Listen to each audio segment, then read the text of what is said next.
Hello, नमस्कार दोस्तों। मैं आप लोगों के लिए साइंस का एक बहुत ही बेहतरीन चैप्टर लेकर आया हूं। यह वीडियो आप लोगों के एग्ज़ाम के लिए काफ़ी महत्वपूर्ण है। दोस्तों, अभी तक आपने हमारे चैनल को सब्सक्राइब नहीं किया है तो प्लीज़ हमारे चैनल को सब्सक्राइब कीजिए और आगे की वीडियो की नोटिफिकेशन पाने के लिए बेल आइकन को दबाना न भूलिएगा। तो चलिए बिना देरी किए हुए वीडियो को स्टार्ट करते हैं। आज का पहला प्रश्न, प्रकाश एक प्रकार का विद्युत चुंबकीय तरंग है, किसने कहा था? तो दोस्तों, प्रकाश एक प्रकार का विद्युत चुंबकीय तरंग है, इसको मैक्सवेल ने परिभाषित किया था। अगला प्रश्न, किसने बताया कि प्रकाश तरंगों का विवर्तन होता है? तो ग्रेमाल्डी ने बताया कि प्रकाश तरंगों का विवर्तन होता है। अगला प्रश्न, निर्वात में प्रकाश की चाल कितनी है? तो निर्वात में प्रकाश की चाल 3×10⁸ मीटर पर सेकेंड है। अगला प्रश्न,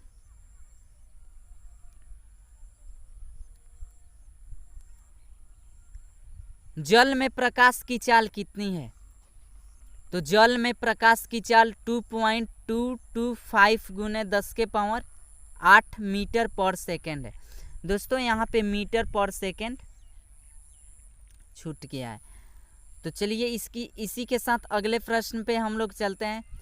कांच में प्रकाश की चाल कितनी है? तो कांच में प्रकाश की चाल 2×10⁸ मीटर पर सेकेंड है। अगला प्रश्न, तारपीन में प्रकाश की चाल कितनी है? तो तारपीन में प्रकाश की चाल 2.04×10⁸ मीटर पर सेकेंड है। अगला प्रश्न, प्रकाश के वेग की गणना सबसे पहले किसने की? तो प्रकाश के वेग की गणना सबसे पहले रोमर ने किया था। अगला प्रश्न, रात में तारों का टिमटिमाना किसके कारण होता है? तो रात में तारों का टिमटिमाना प्रकाश के अपवर्तन के कारण होता है। अगला प्रश्न,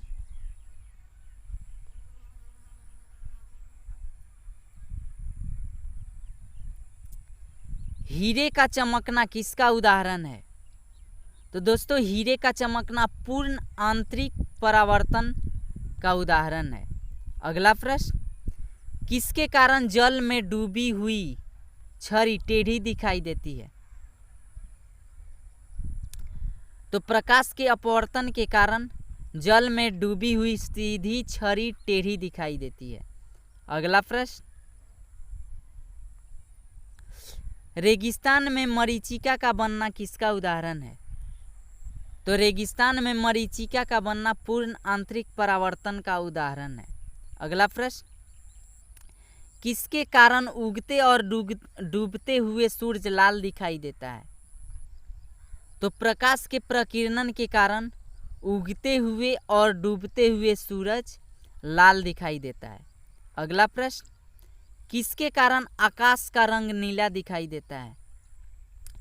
तो प्रकाश के प्रकीर्णन के कारण आकाश का रंग नीला दिखाई देता है। अगला प्रश्न, प्राथमिक रंग कौन कौन होते हैं?